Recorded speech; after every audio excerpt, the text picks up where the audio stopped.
Hello, and welcome to the Psyched Podcast, brought to you by the Women in Psychedelics Network. I am Kaya Roman, your host. I'm totally psyched today to be interviewing the founder of Women in the Psychedelics Network and CEO of Wellbeing Digital and KGK Sciences, Najla Guthrie. First of all, I just want to introduce myself for those of you who don't know me. I've been working in the psychedelic industry kind of by accident for about the past 5 years. I wrote a best-selling book about the neuroscience of joy called The Joy Plan. And after that came out, I was invited to all kinds of things as like an influencer. And one of them was a retreat center in Costa Rica that was doing, yoga, cleanses, life coaching, something called plant medicine. I was like, okay, cool. I like plants. Little did I know that I was about to have my mind blown, literally, by psychedelic medicine. And at that time, I realized that everything I'd been writing about around changing your neuroplastic wiring in the brain for joy could be accomplished with these psychedelic compounds. So I'm really excited. I've dedicated my life to spreading this information and helping these compounds reach as many people as possible. Since then, I co-founded an at-home ketamine company called KetaMD. I'm the vice president of an R&D company called Psychoceutical, and very honored to bring these conversations with luminaries and industry leaders on this podcast. So let me tell you a little bit about Najla before we get started. Najla Guthrie is revolutionizing the way we treat and talk about wellness. She is truly a pioneer in this industry and others. Her extensive list of accomplishments includes founding KGK Science, publishing over 50 papers in peer-reviewed journals, becoming the CEO of Wellbeing Digital Sciences, and she is also a global leader in the nutraceutical and emerging psychedelic industry, with a focus on how the development of natural compounds can fundamentally change the way we treat and prevent mental illness. She continues to present and speak at a global level, lobby for the advancement of policy changes in the supplement and cannabis industries, and lead the team at Wellbeing Digital Science and KGK Science. And in addition, she founded the Women in Psychedelics Network. So that's what we're going to chat about today. And I just want to start by saying, as we know, psychedelic medicine has been around for thousands of years, but the industry that we're talking about is fairly new. The research, the clinical trials, all these companies are startups, which means we have a really rare opportunity. It's not that often that a brand new industry is born. And Najla, you've been at the beginning of an industry before with the natural products industry. So I know you think, things should be done a little differently than they have in the past, and that's why you started the Women in Psychedelics Network. So I want to hear from you, what inspired you to start this organization, and how do you think this organization can make an impact at this time at the beginning of the psychedelic industry? Well, thank you so much for having me, Kaya, and thank you for all of your kind words. I am excited to be here. What inspired me to start this organization is last year at Microdose. I attended that conference, and some female colleagues and myself were in the room looking around, and we didn't see a lot of female representation in the C-suites, and that's near and dear to my heart. It's near and dear to my heart for a lot of reasons. I started out in the natural products industry 25 years ago when I founded KGK Science. We were ahead of our time in our thinking in that industry, and providing science to substantiate claims. You fast forward to today, that industry has grown from a cottage industry to a $60 billion industry for dietary supplements alone in the US alone. When I started, there weren't a lot of women represented there either in C-level positions. You look at today, and we've got, I would say, maybe about 35% representation. And as I thought about it, I thought, this is too important. I don't want it to take another 25 years, right? For us to see the same type of representation here. And this is too important. This Yeah. is an emerging industry. There's tremendous opportunities in this industry. This is beyond one person. This is beyond one company. This is has the ability and the opportunity to make a difference in so many people's lives, because mental health really touches all of us. It touches all of us from a personal level, to a professional level, and all around in our lives. We all have someone in our life that has been touched by mental illness, whether that's a sibling, a child, a colleague, a So friend. true. Yeah. Especially and these days. Yeah, especially these days, and it's been exacerbated by COVID. So the numbers have escalated, and Mm. the cost that's associated with that is projected to double in the next decade. And we have an opportunity here to bring some real solutions that really make a difference. And I don't want us to screw it up. Yes, so, I so agree. I I'm agree. lobbying to make sure that we do it right, and that I can, Thank you. at least bring forward some of my experience of what we can avoid based Yeah. on what I've seen on the natural product side. Yes, it's so true. I mean, especially at the beginning of this industry, like you said, that has the promise to help so many people at a time when there really aren't any treatments that are working, that are available. But it's like all the groundwork is being laid now with the research. And women have different bodies, we have different hormones, we have different perspectives. We think of things that men might not think of. We're moms. We're the ones in the community who spend the money on health and healthcare and mental health, more than anyone else. We're looking after the family and the community in general. So it's very important to have women voices and women in leadership as these key decisions are being made about where to invest time and money and resources as these new medicines are developed. So I thank you for bringing that to light, and this very, very important time in this industry. We all need it, like you said. We all know someone who's suffering. So I'm curious, and I'm sure people out there are wondering, well, how could I get involved in the Women in Psychedelics Network if I wanted to? And what kinds of opportunities would be available through the network? So we can, anyone can join. Any woman can join. The membership is free, Nice. so go on our website and join our network. What we hope to accomplish here is to grow the network not only in North America but eventually for it to become global. We want to make sure we make a difference in the innovation in the psychedelic industry, that we put together a community of sisters, and that we support one another, that we provide opportunities for one another, for mentorship, for education. We want to have events at a lot of the conferences that come up. We want to make sure women are represented on panels and discussions.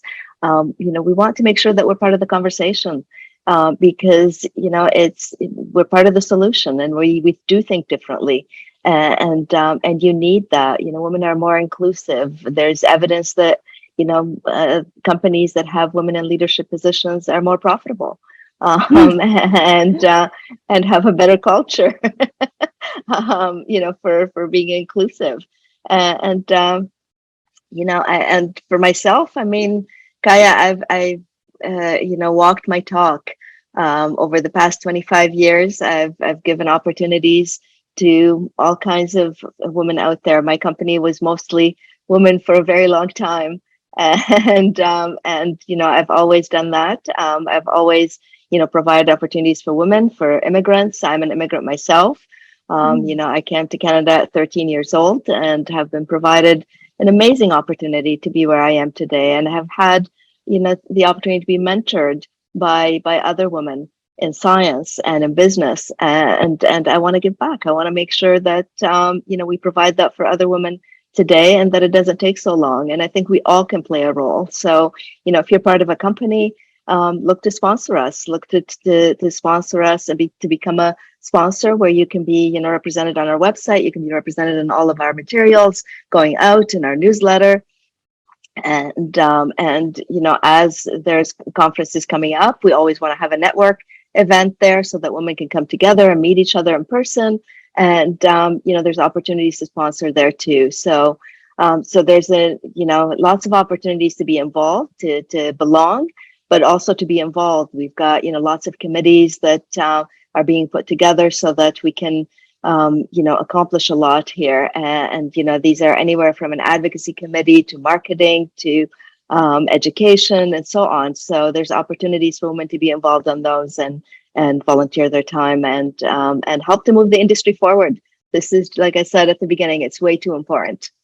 Yeah, so wonderful. I'm really incredibly impressed with the board of directors of the network. You have, some of the top leading women executives, researchers, scientists in the industry in the world. So it is very exciting. It's a great group to be connected to. And I do encourage anyone out there who, would love to be part of this and have the opportunity to network with these incredible individuals, please join. And that website is womeninpsychedelics.org. Yes. Yes. Okay. Womeninpsychedelics.org. So please check us out. We are also very active on LinkedIn. I really recommend following Women in Psychedelics on LinkedIn. They're always sharing the greatest and latest news. What I find really exciting is that this is a new industry, for young people to get involved with. Like my own daughter, who's a junior in high school, is really fascinated with how the brain works and mental health. Obviously mental health is on so many people's minds, and there's so much more conversation about it than there used to be. I presented at some colleges recently, and it's just exciting to see that young people are interested in this industry as a career path. So I love the potential, like you said, for mentoring and, helping young women enter the industry. What advice would you give to, say, a young person, maybe someone studying science in college, who would like to explore the possibilities here in this industry? So I think, the sky is the limit. We need young talent. We need young talent, especially in science, to really be thinking creatively and to see the opportunity here, whether it's in research, whether it's developing new compounds, whether it's developing new protocols, whether it's being involved in the clinical trials or in the preclinical work, whether it's in business or law or there's so many different areas that touch this industry that women True. can be involved with, and I think it's such an exciting opportunity for a woman today, for a young woman today, and I'd love to put together a program here where we can have mentorship for our young sisters and help to lift them up, help to connect them with the right opportunities. And make sure that they're aware of that, because I think that's crucial for us as an industry and for women in general to advance here and to help make a difference. Yeah, amazing. Yeah, it is a really exciting time. At a time when so many people are suffering, it just gives me great hope that we actually have something with so much promise, to really bring help and relief. I'm curious, with your 25 years of experience in the natural products industry, I don't know if you would have imagined it would reach a $60 billion industry at that time when you started. But I'm curious, based on that experience, really from the beginning, when there were so many regulations that hadn't come in yet, and very similar to this, maybe things weren't necessarily illegal, but there was a lot of smoothing out of regulations that needed to be worked out. So now at the beginning of this industry, I wonder, if you had your crystal ball to kind of look maybe not 25 years into the future, but some years into the future, how would you predict, this industry is going to unfold? I hope this industry is going to unfold where we have, evidence-based policy change. So, I think, and that's something that, I'm very passionate about. And, here in Canada, we're lobbying government about. We want to make sure that the decisions that government makes in the regulatory framework are data-driven and are based in Mm, science, and that the evidence is there to guide the policy change. We were set back in the 50s and 60s. Unfortunately, we were set back not even to be able to do research on, right. on psychedelics, which is a shame. Yeah. We should be a lot further ahead today. So let's learn from that. Yes. Let's learn from that to make sure that we understand the opportunity, we understand the significance, we understand that there hasn't been much that's been developed in mental health. We're still using the same tools. When you look at psychiatry, we need new tools. We're still using the same drugs we were using, SSRIs that we've been using for decades. Right. And they treat the symptoms. They don't treat the root cause. And so when you look at psychiatry and compare it to any other field of medicine, like, cardiology or cardiovascular, cancer, Mm, hmm. oncology or infectious disease, for example, have we advanced at the same rate? No, we haven't. Mm, They've had a lot, further advances than we've had in psychiatry. So I think it's time. We do have amazing tools that can be brought to the marketplace and to the consumer ahead of us, but we need to do them responsibly. What I hope, what I'd like to see in my crystal ball is that, we have these rolled out as drugs with the evidence behind them. And you're still, you're going to have all of the therapies that the assisted therapy that goes along with these. So you're going to have probably two streams where you're going to have new generation compounds that will have the evidence behind them and that will have be able to be prescribed and taken for a specific indication. And then you're going to have a lot of the older generation psychedelics that also have evidence, but you have them used in ceremonial settings, or that you mm, have them used with the assisted psychotherapy, right. and go through that journey. But do I think that these should be available recreationally to everybody? I don't, Hmm. and I think that would be irresponsible and would set the industry back. So I hope that we can learn from that, Hmm. and that we can bring these to market responsibly. Yeah. Wonderful. Thank you. And is that part of what you're working on with Wellbeing Digital Sciences? Tell me about what you do with that company. Absolutely. So at Wellbeing Digital Sciences, we've got three pillars to our company. The treatment pillar, which is through our North American clinical network, where we have clinics and we treat with the only legal, so to speak, psychedelic, which is ketamine at the moment, Wonderful. until new treatments become, go through the regulatory path and become Ketamine is approved. incredible. I mean, Yeah, people have exactly. amazing breakthroughs with ketamine. Exactly. And the stories I hear from our docs on with ketamine and how they help people with treatment resistant depression, people that are on their last hope, are so Yeah. inspirational, Kaya, so inspirational. Yeah. And the second pillar is research, which is where KGK, the company that I founded, comes in. So we're at the forefront of doing research in this industry for a lot of the companies that are working on existing psychedelics that have been around for a while, and new psychedelics, new generation, next generation molecules that companies are working on. And we're Wow. at the forefront of that. We're leading the research on that in our company, which is so exciting. That's That is incredible. exciting.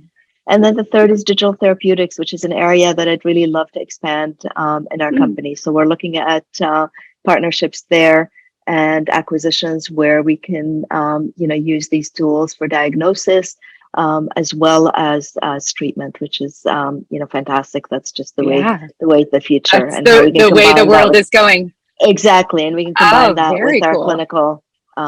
clinical trials as well. So we're very excited about all of that. Wow, amazing. It sounds like you really are involved in all the different areas of this new emerging industry, from, treating people who are actually suffering and benefiting from these medicines, to the research, to the new tools, which will be, how we will deliver this on a massive scale, especially as the laws change. Is there any little sneak peek you can share with us about something, really exciting that's coming out of your research, or something that you're looking forward to learning through the research?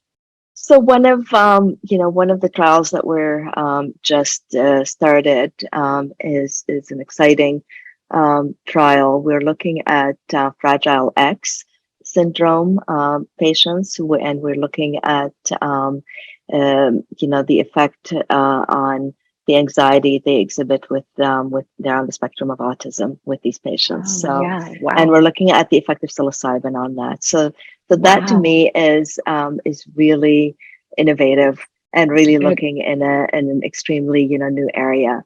Another project that is in the initial stages that we're discussing is looking at Alzheimer's and dementia, and that to me is huge because we all have someone in our lives that has been touched by that, and we it do. And affects there's not no only treatments. no, and that not only affects the person, it affects the whole family, and it's just incredible. So those are, like, for me, are extremely exciting Wow. two projects that we're really looking at right now and are about to deploy. Wow.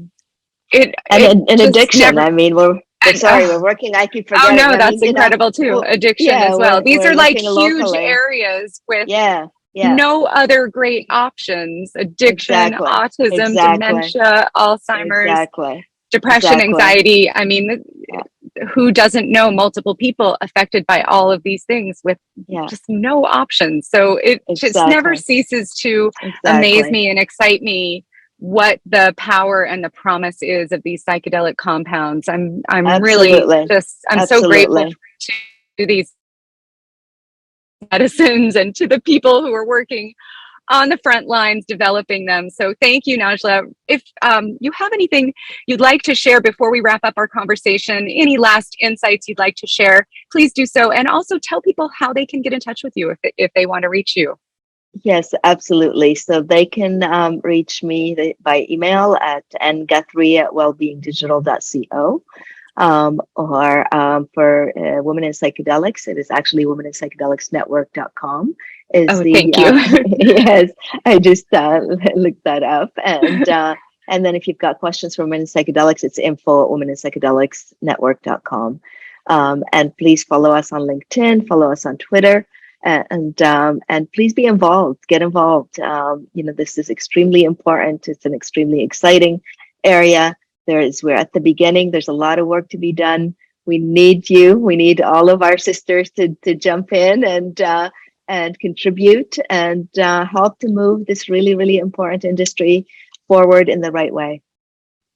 Wonderful. Thank you so much. I am, really excited to be doing this with you. And again, that is womeninpsychedelicsnetwork.com. So please follow us on LinkedIn, come to the website, sign up. It's free to join. If you're not a woman, but you want to support the network, if you are a business in the psychedelic industry, sponsor this network. Like Najla said, companies that have women in executive positions make more money and have better culture. And it's just like you said, it's too important to not have all kinds of diversity represented at this point in this industry. So thank you again for the work that you're doing. Thank you for taking the time to have this conversation with me. And we look forward to connecting with you all through the Women in Psychedelics Network. Talk to you Thank soon. you so much.